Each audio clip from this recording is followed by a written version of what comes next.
अस्सलामुअलैकुम नाज़रीन, मैं हूं आपकी host doctor Rabira Babar and you are watching another amazing episode of people post by fifth pillar group. हम हमेशा अपने शो पे आपको मुख्तलिफ सीईओ से तो मिलवाते ही हैं, उनके बिजनेस के बारे में भी बताते हैं, उनकी लाइफ जर्नी के बारे में बताते हैं कि वो किस तरह से सीईओ बने, किस तरह से एंटरप्रेन्योर बने, किस तरह से फाउंडर बने और उनकी ज़िंदगी में क्या मुश्किलात आई जिनको फेस करने के बाद वो इस मकाम तक पहुंचे। लेकिन उसके साथ ही साथ जो भी बिजनेस है उसके कोई ना कोई मसाइल ज़रूर होते हैं और अगर इस वक्त पाकिस्तान की इकोनॉमिक स्टेट देखी जाए तो उसके हिसाब से हर बिजनेस में कोई ना कोई टर्मोइल है, कोई ना कोई प्रॉब्लम्स हैं। लेकिन उसके लिए क्या सॉल्यूशंस हैं जो कि वो एक्सपर्ट्स जिनका अपना बिजनेस कई सदियों से चल रहे हैं और वो ना सिर्फ अपना बिजनेस रन कर रहे हैं बल्कि बहुत सारी एसोसिएशंस को भी हेड कर रहे हैं, उनसे ये राय लेना बहुत ज़रूरी है। और अगर हम आईटी की बात करें, ई कॉमर्स की बात करें, पूरी दुनिया में इस वक्त गलबा पा चुकी हैं ये दो तीन फील्ड्स। लेकिन अभी भी पाकिस्तान में बहुत सारी चीज़ें ऐसी हैं जो कि इम्प्लीमेंट होना ज़रूरी हैं, जिसमें रेक्टिफिकेशन होना ज़रूरी है। और उसके लिए जो आज हमारे साथ गेस्ट मौजूद हैं वो ना सिर्फ सीईओ और फाउंडर हैं बल्कि उनका अपनी एक एसोसिएशन भी है, उसको भी वो हेड कर रहे हैं ताकि वो पाकिस्तान में आईटी और वो तमाम मसाइल के बारे में बात कर सके और उनकी बात जो है उन इदारों तक पहुंच सके जहां पर इन मसाइल को प्रॉपरली हल किया जा सकता है।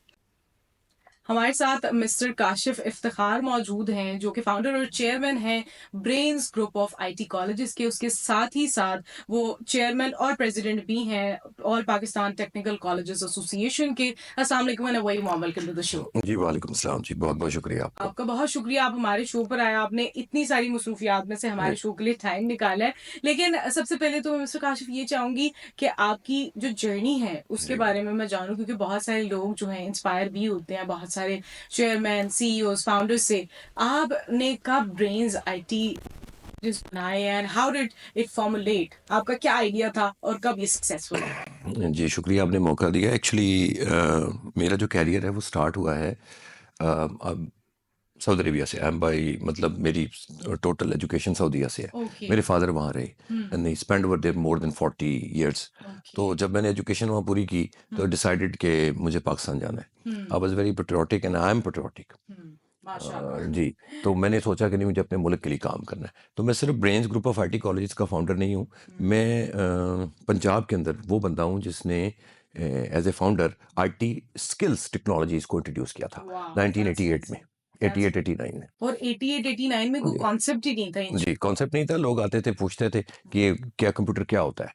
मतलब पाकिस्तान में उसका बिल्कुल भी नॉलेज नहीं थी। तो फिर मैंने उस वक़्त बहुत टीम को बिल्डअप किया और मुश्किलात भी आईं, लेकिन अवेयरनेस प्रोग्राम चलाए और वो बिल्डअप करने के बाद फिर एक निज़ाम को पंजाब के अंदर इंट्रोड्यूस किया। उसके बाद फिर तकरीबन 6-7 सालों के बाद brains group of IT colleges की बुनियाद रख दी। अल्हम्दुलिल्लाह हमारी अब 4 ब्रांचेज़ हैं और ऑल ओवर पंजाब हम लोग उसको कर रहे हैं। और कुछ हमारी टेक्नोलॉजीज़ ऐसी हैं जो हमारे पास ही हैं, जैसे हमारी मोबाइल रिपेयरिंग टेक्नोलॉजीज़ हैं जो हमने सबसे पहले लॉन्च की थी। तो हमें ये एज़ाज़ हासिल है। बेसिकली मेरा विज़न ये रहा है कि और कॉन्सेप्ट भी यही है और हमारा स्लोगन भी ये है कि एक तो हमारा स्लोगन है मुनासिब फ़ीस बेहतरीन तालीम। और आज बड़ा इतनी इंपॉर्टेंट है, हाँ जी, आजकल आईटी वगैरह की तो फीस ही बहुत ज्यादा होती जी, हमारी नहीं ऐसी। हम लोग क्योंकि शुरू से सोच ही खिदमत की थी और आज इतने मुश्किल दौर 2024 में भी इसको कायम रखे हुए हैं। है। बहुत बड़ी तो बात बहुत बड़ा एक फ़र्क है हमारा और मार्केट का, जो स्टिल कायम रखे हुए हैं। मतलब ब्रेन्स आज एक ब्रांड नेम बन गया हुआ है। तो हम जो चाहें हमें मार्केट में पब्लिक देगी, लेकिन पॉलिसी नहीं है, सोच नहीं है ये। इसलिए हमें ये बेसिकली बनाया ही हमने गरीबों के लिए, मीडियोकर्स के लिए। तो दे एवरीबॉडी इज़ वेलकम बहरहाल। जो भी आना लेकिन जी, चाहें बट यू हैव लेकिन वो लोग, लेकिन हम अभी ना, वो लोग जो बेचारे अच्छे इंस्टीट्यूशंस में पढ़ना चाहते हैं और वो बाहर बिल्डिंग्स को खड़े होकर हसरत से देखते हैं और कहते हैं यार फीस बहुत ज़्यादा, हम अफोर्ड नहीं कर सकते। तो ये एक बहुत बड़ी बात है। ये बेसिक हमारा विजन था विद A+ ग्रेड कि हम उसको कायम रखें और उसको इंट्रोड्यूस करें। दूसरी चीज़ ये थी कि जैसे हमारी टेक्नोलॉजीज है मोबाइल्स की, वो जब लॉन्च हुई थी आज से 25-30 साल पहले, तो उस वक्त दौर था नोकिया का और 3310 का। तो हमने उसके बाद ही इसको, इस टेक्नोलॉजी को लॉन्च कर दिया था पंजाब में। हाँ जी, कि इसकी इसकी रिपेयरिंग भी चाहिए बच्चों को, तो टेक्निकल एजुकेशन में भी इसको एंटर कर दिया।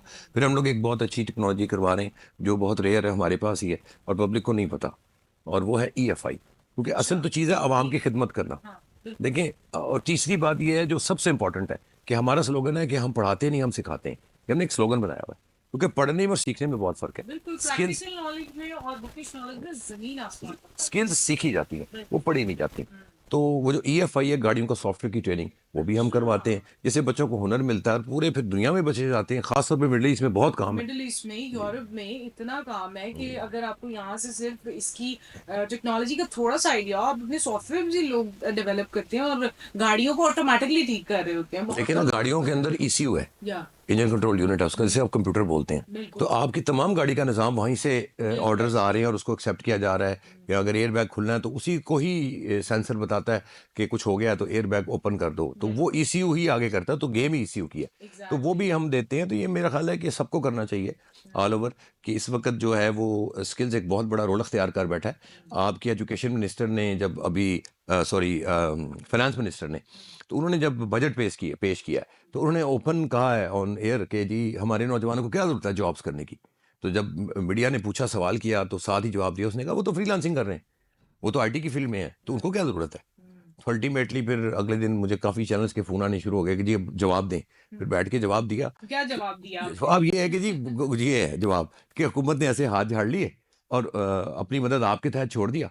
अब वो भी देखें ना, अपनी मदद लेकिन आप। मेरे ख्याल में तो आईटी ऑब्वियसली मिनिस्ट्री भी है, लेकिन क्या उसमें उन लोगों को, स्टेक होल्डर्स को शामिल किया जा रहा है जो बिल्कुल नहीं। इसको करें? तो आप क्या समझते हैं इनको किस तरह से ऐड करना चाहिए? क्योंकि अभी इतने सारे मसाइल हैं, ई कॉमर्स के, आईटी के, इंटरनेट से रेलेवेंट इतनी चीजें हैं, वो भी हम बात करेंगे। लेकिन इस वक्त मेन आईटी के, ई कॉमर्स के क्या मसाइल हैं जो बहुत बहुत की हैं और बड़ी आसानी से टैकल किए जा सकते हैं अगर वो आप जैसे लोगों को या वो उन कंसल्टेंट्स को ऐड करें अपने साथ जिनकी राय मैटर करती है फॉर दिस इंडस्ट्री? देखिए डॉक्टर बीरा, बात यह है कि स्टेक होल्डर्स को बिठाना चाहिए। मैं हर चैनल पे बैठ के ऑलमोस्ट यही बात करता हूँ, लेकिन इससे फ़र्क ही कोई नहीं पड़ता। ये सिर्फ होता है जब आपने वोट लेने होते हैं तब की बातें होती हैं, उसके बाद पेपर में प्लस माइनस होता है। मिनिस्ट्रियाँ ऐसे लोगों के हाथों में है शायद, विद ड्यू एक्सक्यूज़, कि जिनको पता ही कुछ नहीं है। अब अगर IT की मिनिस्ट्री है तो IT के बाकायदा स्किल्ड पर्सन को वो चीज़ होनी चाहिए। अगर एग्रीकल्चर की है तो उसको वो वही डिपार्टमेंट की होनी चाहिए। मतलब इसको स्ट्रीमलाइन को नहीं करता, और मिनिस्ट्रियाँ स्पेशली बांटी जाती हैं कि भाई ये तेरी और ये तेरी। वो बांट में तो फिर आपका मुल्क ऊपर नहीं ना आएगा। अब आप ई-कॉमर्स की बात करती हैं, तो जिस तरह इंटरनेट के हालात चले हैं पिछले दिनों में, और ये आगे चलने हैं, और हाँ, उठा अभी के। भी यही हाँ जी। बोला गया है कि आने वाले 3 महीनों तक भी इंटरनेट ठीक नहीं आप होगा। आपको पता है कितना नुकसान हो रहा है डेली के बिहाफ पे? पर आर जी। 21 मिलियन के जी, करीब नुकसान हम हो बिलियंस में जा रहे हैं। एक तरफ हम कहते हैं जी $25 बिलियन का हमारे पास हदफ है। रहा है। आप $25 मिलियन मज़ाक है कोई? और आपका नॉन सीरियस एटीट्यूड है, ठीक है जी। अब देखें, आपके जो है वो चाइना में उन्होंने उन्होंने भी, वो भी प्रिकॉशंस लेते हैं, फायरवॉल उन्होंने भी लगाई हुई है। बिल्कुल। लेकिन असल चीज़ ये है कि वो पहले सोचते हैं, प्लान करते हैं, फिर इम्प्लीमेंट करते हैं। अच्छा, ये जो हम इम्प्लीमेंट पहले करते हैं, सोचते बाद में कि अब हो क्या रहा है। अच्छा, जैसे अभी आपने बड़ी अच्छी एग्जांपल दी है, चाइना में भी बहुत सारी वेबसाइट्स, बहुत सारे सोशल मीडिया प्लेटफॉर्म्स नहीं चलते। गल्फ की बात की जाए तो वहां पर तो व्हाट्सएप भी नहीं चलता, ठीक है, जी, बहुत सारी चीजें। लेकिन उन्होंने उसके अल्टरनेटिव जो ऑप्शंस दी हुई जी, है, वो दी हुई है। उसके साथ उनकी एक सिक्योरिटी पॉलिसीज भी मेंटेन रहती हैं और आपका बिजनेस या फिर अकाउंटेबिलिटी भी जो है मेंटेन रहती है। तो आप क्या समझते हैं कि इस वक्त पाकिस्तान में कौन सी ऐसी पॉलिसीज को आना चाहिए? क्योंकि अभी जी, देखे ना, टिकटॉक भी बैन हो गया है, एक्स जी, ऑलरेडी बैन था, जी। अब आगे we don't know what's next. अब तो हम किस तरह से बिजनेस मॉड्यूल्स को कवर करेंगे? क्योंकि पूरी दुनिया में तो इस वक्त TikTok is a major source of digital marketing. देखें अबीरा, बात ये कि आर्टिकल 19 आपको आज़ादी राय की वो देता है। लेकिन मैं लोगों को भी कहूँगा कि as well as the government भी अगर सख्ती करती है तो उसकी शायद मजबूरी बनती है, लेकिन इस तरह नहीं। This is not the way कि आप अगलों के रास्ते भी रोक दें और उसके बाद कहें कि रास्ता रुक गया है तो अब वो क्या करें। मतलब बैरियर्स नहीं आप लगा सकते, और ख़ास तौर पे IT के। अब फ्रीलांसिंग में इतना नुकसान हो रहा है, बिल्कुल, इंटरनेशनल मार्केट आपसे नाराज़ हो चुकी है। जॉब्स दे ही वो रहे जो हैं। फ्रीलांसर अपनी मदद आपके तहत कर रहे थे, और एक तरफ आपके फाइनेंस मिनिस्टर साहब कहते हैं वो तो फ्रीलांसिंग कर रहे हैं, आपने वो रास्ता भी रोक दिया। ब्रॉडबैंड भी उनका अपना, खर्चा भी अपना, स्किल्स भी अपनी, लैपटॉप भी अपना, बिजली भी अपनी, और वो आपके मुल्क को GDP में रेवेन्यू उसको दे उठा रहे हैं। बिल्कुल, है जी। डॉलर पाकिस्तान आ जी, रहा है। वो GDP में हिस्सा डाल रहे हैं कि उसको उठाना है। अच्छा, डॉलर आते आते रुक गया क्योंकि आपका जो है वो जितना आउटसोर्स हो रहा था काम, वो सारे भाग गए। कि पाकिस्तान के तो एक तो पॉलिटिकल हालात ही नहीं थे, और उसके बाद जो है मजीद मोर ओवर के ये आपका ब्रॉडबैंड ही नहीं चलता, और फिर उनको हमसे ज़्यादा पता होता है कि हमारे इंटरनल हालात क्या है। अब आप 3 महीने कह रही हैं, ये 3 महीने की साल बन गए तो आपका मुल्क तो गया। तो ऑलरेडी इट्स बीन 2-3 देखें, मंथ्स कि ये मामले चल रहे देखिए अभी ना, किसी मुल्क की तरक्की में और चीज़ों का भी तो एड ऑन्स है। मतलब आपका इन्वेस्टर कैसे आपके मुल्क में आएगा? चलें इस पे डिबेट कर लेते हैं। आपकी बिजली महंगी, गैस आपके पास है कोई नहीं, इंडस्ट्री आपकी तबाह, मैन्युफैक्चरिंग आप कर नहीं सकते, आप बातें करते हैं जी हमने इसके उसको इकोनॉमी को ऊपर लेके आना है। आपकी इकोनॉमी कैसे ऊपर आएगी जब आपकी बिजली महंगी है, आपकी इन्वेस्टमेंट रुक जाएगी, ठीक है, बड़े लेवल पे नहीं होगी। उन लोग जी जो इन्वेस्टर्स हैं आपके पास डेलीगेशंस आते हैं या बाहर से कोई इन्वेस्टमेंट के लिए सोचता है, वो क्यों सोचेगा जब उसको पता होगा कि यार इनकी अपनी इंडस्ट्री बंद हो रही है और लोग यहाँ से निकल के दूसरे ममालिक को तरजीह दे रहे हैं। पहली बात ये समझने वाली है, ये सबसे अहम बात है, हर चीज़ की रूट है। आपका बिजली, आपकी गैस, आपके ऊपर के अखराजात, गरीब आदमी आपका मर चुका है, उसके पास परचेज पावर उसकी ख़त्म हो चुकी है। आईटी रह गई थी, आईटी पे आपने ब्रॉडबैंड का सांस घोड़ दिया, ठीक है जी। अच्छा चले, फायरवॉल आपकी इंस्टॉल हो रही है, राइट है आपके पास, लेकिन उसकी मैकेनिज्म बनाएं, प्लानिंग करें। ऐसे थोड़ी है कि बस कह दिया और रातों रात हो गया, मतलब सोचा बाद में और इम्प्लीमेंट जो है वो पहले कर दिया। अब उसका नुकसान क्या हुआ कि जी फायरवॉल जो है वो आपके उस चीज़ को फिल्टर कर रहा है, क्योंकि इसमें पोलिटिकल इश्यूज भी हैं। अच्छा चलें, आप सिक्योरिटी को तो चले हम कॉम्प्रोमाइज करना भी नहीं चाहिए। अभी देखें कोई हवा चलेगी, पॉलिटिकल हवा चले, कुछ चेंजेस आए, सबसे पहले आपका नेट बंद होना है। अभी पिछले एक हफ्ता जिस तरह प्रॉब्लम में रहे हैं, मतलब आपकी आईटी का बेड़ा ही गर्क हो गया। अभी हम लोगों का बेसिक जो कंसर्न है ना, वो ये होना चाहिए कि पाकिस्तान को हमने इकोनॉमिकली किस तरह से मजीद स्ट्रांग बनाना है, लेकिन हम अपने पॉलिटिकल डिफरेंसेस में इसकी वजह से भी बहुत ज्यादा कॉम्प्रोमाइज कर रहे हैं ई कॉमर्स और आईटी फील्ड को। जब आप टॉम एंड जेरी का खेल खेलते रहेंगे तो फिर यही कुछ होना है। मुल्क टॉम एंड जेरी नहीं है, मुल्क के बारे में सोचें। मैं तमाम जितनी भी गवर्नमेंट्स आई हैं मैंने सब देखी हैं। मुझे बता दें कि नंबर गेम्स होती हैं और प्लस माइनस है, सिंपल। और आईटी के साथ कौन सिंसियर है? आपका हमसाया मुल्क देखें कहाँ पहुंच गया है, हर माइक्रोसॉफ्ट में उनका हाथ। लेकिन ठीक हमने है तो जी, भी इस गवर्नमेंट ने तो आईटी सिटी भी बनाई है और वहां पे बहुत कुछ बड़ी नई रेवोल्यूशन भी हो रही है, क्या कुछ हो रहा है, आप तो खुद इस फील्ड में हैं। जी क्या क्या हो रहा है आप मिसाल दे देते हैं जी। आपको गाड़ी मैंने बड़ी खूबसूरत दे दी, आपके पास तो बहुत ज़बरदस्त मर्सिडीज़ है, लेकिन आपके पास पेट्रोल नहीं है। तो फिर आप शौक पूरा कर ले, बैठ जाएं उसके स्टीयरिंग पे, अपने मुंह से आवाज़ें निकालनी शुरू कर दें, सोचें चल रही है। ऐसे ही है ना, यही जवाब है इसका। मतलब non serious attitude. IT city को क्या करना है? प्राइवेट सेक्टर ज़्यादा काम कर रहा है और क्वालिटी के साथ कर रहा है। प्राइवेट सेक्टर ने ही तो ये ऑब्वियसली प्रपोजल्स दिए हैं ये सब बनाने के लिए, तो उसके बाद आगे नहीं जा रही हैं ये चीजें। नहीं, प्राइवेट सेक्टर ने प्रपोजल दी हैं, उनको सुनते नहीं, उनको समझते नहीं। मेरी मीटिंग्स हुई हैं काफ़ी, हर जगह हुई हैं, मैं नाम नहीं लेना चाहता फिलहाल, लेकिन जब वक्त आएगा मैं ज़रूर लूँगा। तो सबसे मीटिंग्स की हैं, बैठे हैं, बातचीत की है, लेकिन वो बातचीत पेपर में आकर फाइल बंद हो गई, मिनट्स उसके बन चुके और मिनट्स गायब हो गए, और हम इंतज़ार में हैं कि अभी कुछ ना कुछ तो इम्प्लीमेंटेशन हो। जैसे आप प्रेसिडेंट भी हैं टेक्निकल कॉलेजेस एसोसिएशन जी, के, तो ऑब्वियसली आपकी एसोसिएशन है, इस एसोसिएशन ने अभी तक कुछ किया है, अचीव किया है क्या? मतलब आप लोगों की प्लान एंड स्ट्रेटजी है, बिकॉज ऐसे बहुत सारे लोगों की जरूरत है इस वक्त मुल्क को, in IT and e commerce specifically, ताकि हम पाकिस्तान की इकोनॉमी को एक स्टेबल स्टेज पर तो लेकर आए। देखिए जी, अभी हमारी एसोसिएशन का अलायंस भी है। अभी पाकिस्तान ई कॉमर्स एसोसिएशन है, वो भी हमारे साथ है, हमारा अलायंस है। आपस में मिलके चलते हैं। ई कॉमर्स में बहुत काम है, बिलीव मी, इतना काम है कि जो स्टेट की जिम्मेदारी थी नौजवानों को, यूथ को, देखें यूथ बहुत बड़ी पावर है, आपकी बैकबोन है, किसी भी मुल्क की बैकबोन उसकी यूथ है। बिल्कुल ऐसे ही। ठीक है जी। और जो है मेरा बहुत बिलीव है वुमेन एम्पावरमेंट पे। बच्चियों के लिए आप करें, लड़कियों के लिए करें, ऐसी। लड़कियां तो बड़ी अच्छी कर पाती देखिए जी, हमारे मुल्क में लड़कियों के लिए बहुत बड़ा मसला है, अब हैं, मोस्टली है देखना जी। है, बाहर भी देखना है। और फिर पाबंदियां भी देखनी है, हाँ, फिर माहौल को भी देखना है, स्टेटस भी ठीक है ना जी। देखने हैं। लॉ एंड ऑर्डर आपके मुल्क का वैसे ही ख़राब है, इकॉनमी आपसे चल नहीं रही, ठीक है जी, बिजली आप दे नहीं पा रहे और तहफ़्फ़ुज़ आप दे नहीं पा रहे, ठीक है, बच्चियों को, तो वो कहाँ घर में महदूद हो गई। अब घर में उनके पास था कि वो बैठ के फ्रीलांसिंग करती, डिजिटल मार्केटिंग करती, ई कॉमर्स में काम करती। अब यकीन करें, हमारा मुल्क पाकिस्तान जो है, इसका यूथ पूरी दुनिया में तीसरे नंबर पे आ रहा है टैलेंट के हिसाब से, और रिसोर्सेस में हम लोग 117 मुल्कों में से 88 नंबर पे हैं। रिसोर्सेस ही नहीं है। आप कहते हैं आपका आपका इंटरनेशनल मीडिया ये बोल रहा है, उसकी स्टैट्स ये बोल रही हैं, और आप देखिए रिसोर्सेज ही नहीं है। हाँ, और पाकिस्तान की तो बेस्ट बात ये है कि हमारी जो मेजोरिटी पॉपुलेशन है वही हमारी यूथ है। जी और ये किसी मुल्क की पावर ही बन सकती है अगर हम उसको प्रॉपरली यूटिलाइज करें। जी अच्छा, लेकिन हम बात तो कर रहे हैं कि ये सारे मसाइल हैं, इंटरनेट की हमने बात की है, कुछ ऐप्स को बैन कर दिया जाता है वक्तन फवक्तन। मैं चाहूंगी कि आप, बिकॉज आप खुद एक्सपर्ट हैं, जिस तरह से इंटरनेट की बंदिश तो आती जाती रहती है, लेकिन उसके साथ ही साथ बहुत सारी ऐप्स बैन भी की जाती हैं। बहुत से लोगों को लगता है कि वीपीएन या इस तरह की जो ऐप्स हैं उनका इस्तेमाल सिर्फ कोई मखसूस वेबसाइट्स के लिए ही किया जाता है। आप किस तरह से लोगों को अवेयर करेंगे कि वो अपने आप को वेल अवेयर रखें कि इनके क्या फायदे हैं और ये क्यों जरूरी हैं? देखिए फायदे भी हैं, हर चीज़ के नुकसान भी होते हर हैं। चीज के ऐप को आप बैन कर देते हैं, अभी पिछले दिनों में आया कि जी वीपीएन बैन करने लगे हैं, फिर ये रजिस्टर करवाएं, चले करवाएं। उससे पहले करें क्या? उससे पहले हम जैसे लोग की खिदमात लें, हम वॉलंटरीली काम करने के लिए तैयार हैं।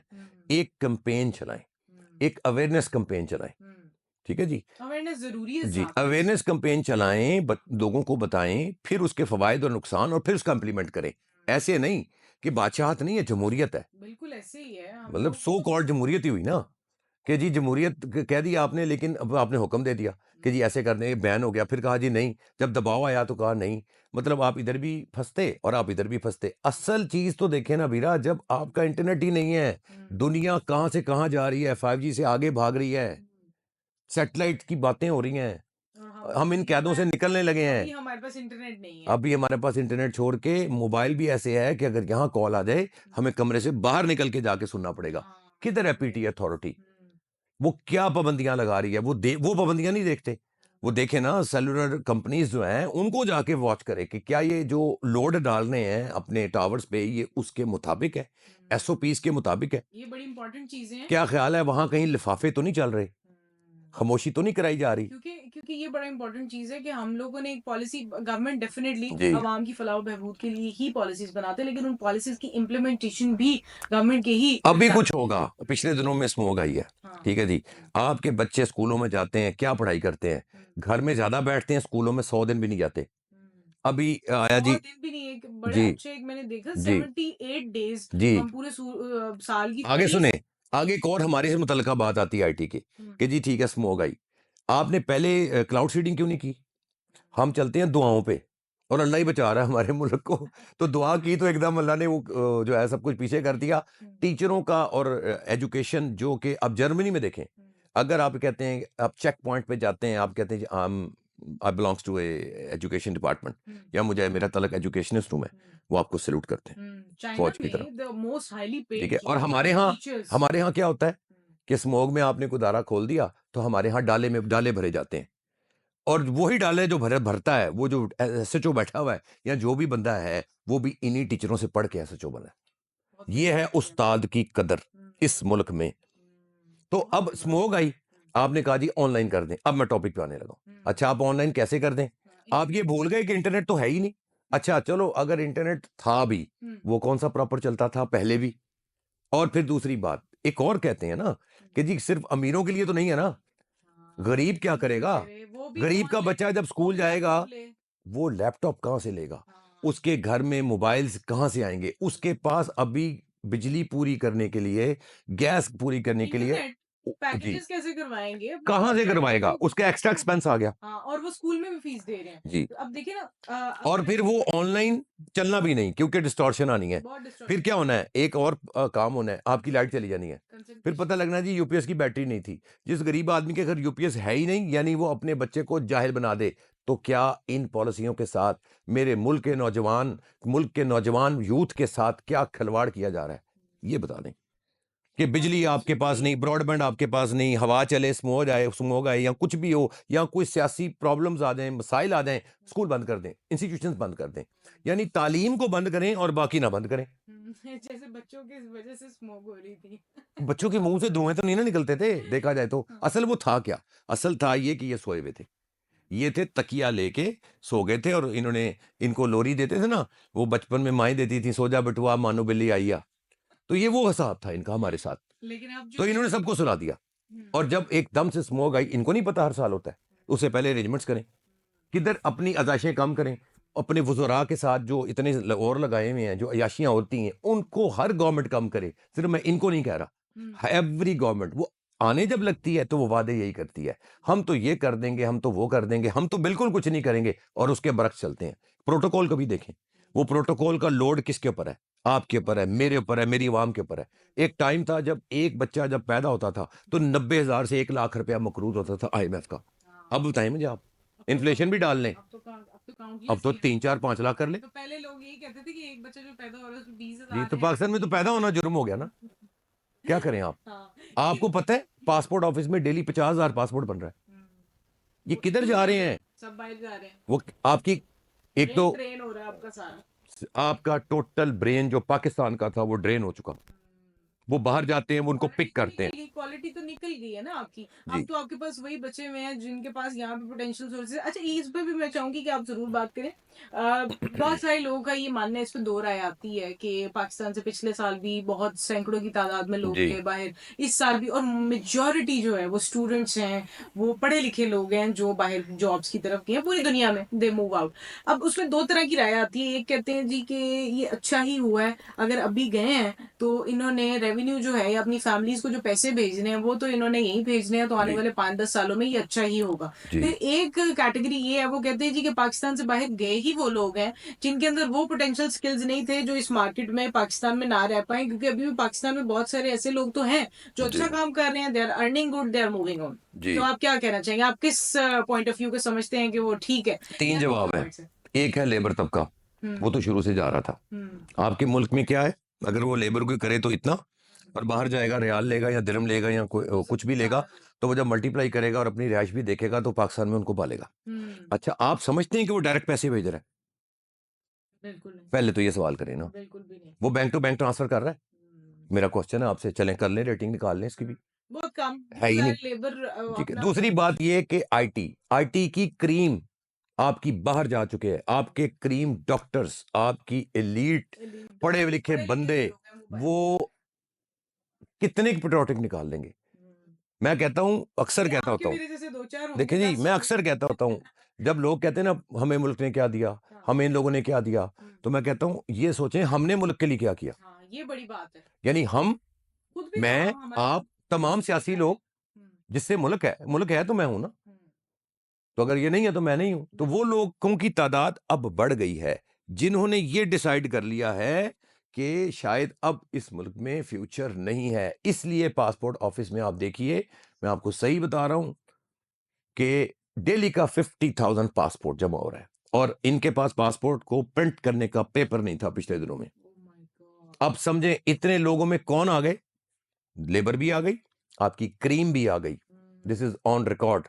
वो सोच रहे हैं शिफ्ट कर लो, इमिग्रेशन ले लो, लोग प्रॉपर्टियां बेच रहे हैं, घर बेच रहे हैं कि अब no more to live in Pakistan, क्योंकि होप खत्म हो चुकी है, नजर नहीं आ रहा। देखिए ना जी, आपकी बिजली इतनी महंगी हो गई है, हमें हर चीज अबीरा, को सामने रखना पड़ेगा ना, बिकॉज विदाउट दैट चीजें बड़ी आप चल ही नहीं पाते। बिल्कुल हमारे घर कहाँ चल पा रहे हैं? अब देखें, एक दौर था जब एक कमाता था, 5 4 5 बैठ के खाते थे, पूरा घर खा लेता। पूछे। लेकिन अब जो है, अब पूरा घर भी कमाता है ना, जी। तब भी एंड ऑफ द मंथ कोई ना कोई इश्यूज हो रहे इश्यूज हो रहे कोई होते किसी को हेल्थ इशू आ गया तो हैं। मसला। तो अगले सोचते हैं कि यार चलो कहीं भी नहीं है, मिडिल ईस्ट ही चले जाओ, वहां कोई छोटा मोटा काम कर लो तो बेहतर पैसे मिल जाएंगे, तो हमारी सारी मैन पावर चलेगी बाहर। बिल्कुल ऐसे ही है। और पाकिस्तान की इकोनॉमिक स्टेट बेसिकली डाउन होने की एक बड़ी वजह है ही ये कि हम ब्रेन ड्रेन की तरफ चले गए। लेकिन काशिफ साहब, आपके साथ इतनी अच्छी हमारी कॉन्वर्सेशन रही है। वैसे तो आप जिस तरह की बातें कर रहे हैं, आई रियली वांट कि हम आपके साथ ना इंशाल्लाह बहुत जल्द दोबारा। अब एक चीज और कहूं, जरूर जरूर। वो ये कि आपका अमेरिका में रिसेशन है, मैं इसको बड़े मुख्तलिफ अंदाज में लेता हूं और रिकन्फर्म करके कर रहा हूं आपको, मैंने वहां कंफर्मेशन की है इस चीज की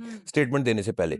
मैंने कहा जी आपकी अमेरिका में रिसेशन है क्या, इसका एक ऐड ऑन कर रहा हूं, एक छोटा सा हिस्सा ऐसा भी है, छोटा सा, वो ये कि गोरे भी काम आउटसोर्स कर रहे हैं, क्योंकि अगर वहां वो काम कराएं, मिसाल के तौर पे उनको $5,000 का पड़ता है, सारा काम आउटसोर्स करने के लिए वो रेडी हैं, क्योंकि पाकिस्तान में वो $5,000 वाला काम जो वहां होगा वो आपके मुल्क में या मेरे एशिया में आएगा, श्रीलंका आएगा, बांग्लादेश आएगा, इंडिया जाएगा, तो हम लोग वो 800 500 1000 में कर देंगे। उनकी बचत हो रही है। बिल्कुल ऐसी। तो अनएम्प्लॉयमेंट वहां पर के भी मसाइल आ रहे हैं, क्योंकि वहां पर भी आउटसोर्स किया जा रहा है। आप समझें कि नेट और ऑनलाइन की दुनिया ने हमें दुनिया को हाथ में ऐसे पकड़ा दिया, ये अब हम पर है कि मैं हमने उसको यूटिलाइज जी, करना है या जी, नहीं करना। जी। लेकिन आपके साथ कॉन्वर्सेशन तो अच्छी रही, लेकिन मैं चाहती हूँ कि आप फिफ्थ पिलर ग्रुप के बारे में भी कुछ बताएं, जिस तरह से आप एक इतनी अच्छी एसोसिएशन रन कर रहे हैं और आईटी के जो मसाइल हैं उनमें आप हर जगह पर पेश पेश नजर आते हैं। कोई भी बात करनी हो तो आप फिफ्थ पिलर ग्रुप के बारे में क्या कहना चाहेंगे कि देखिए जी, वो जो मेरी बड़ी काम करें वो क्या बहुत नेक तमन्नाएँ हैं, जो मैंने देखा है इनका काम माशाल्लाह बहुत अच्छा इनिशिएटिव है। हम्म, मैं समझता हूँ इनिशिएटिव आप जो लेते हैं अगर वो अच्छा है तो इंशाल्लाह उसका रिजल्ट ज़रूर आता है। बिल्कुल ऐसे तो ये जो आप लोगों ने एक इनिशिएटिव लिया है, एक आवाज़ है जो हुक्मरानों तक पहुँचे और इस तफस्सुस से इस आप लोगों के रेफ़रेंस से जो पब्लिक को सुनने को मिलता है और जो शऊर मिलता है, अवेयरनेस मिलती है, अवेयरनेस से बड़ी बात कोई नहीं है। बिल्कुल और ऐसे इसके लिए मैं एक बात कहूँगा कि मशवरा सुन्नत है और ये अमानत है।